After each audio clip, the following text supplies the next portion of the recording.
मी स्वतः शेतकरी संघटनेत इतके वर्ष राहिलं, काम केलं. पण तुम्हाला वाटलं नाही वैचारिक भूमिकेमुळे, की सत्तेच्या वळचणीला जावं, आश्रयाला जावं. पण तुमच्यासोबतचे अनेक लोकं जे आहेत, ते आज सत्तेसोबत गेले. काही मार्गात आहे, काही तळ्यात-मळ्यात आहे. तुमच्याच भाषेत सांगायचं तर तुम्ही जो पक्का माल तयार केला, तो सरकारने कुठेतरी पळवून नेला. तुम्हाला वाटतं का भविष्यात अजून चांगले नेते तयार होऊ शकेल, ही चळवळ पुढे जाऊ शकेल किंवा असंच फसवलं जाईल सरकारकडून वारंवार? सरकार हे काम प्रक्रिया सुरू ठेवणार.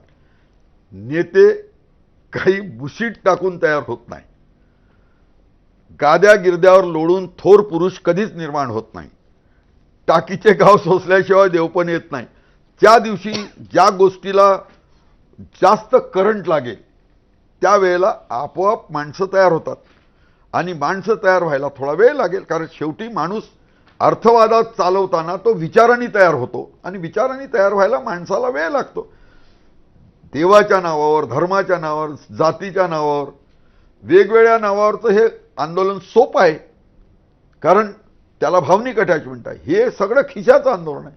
तर ह्या खिशाच्या आंदोलनाला थोडा वेळ लागेल, पण मी आशावादी आहे. इट कुड हॅपन.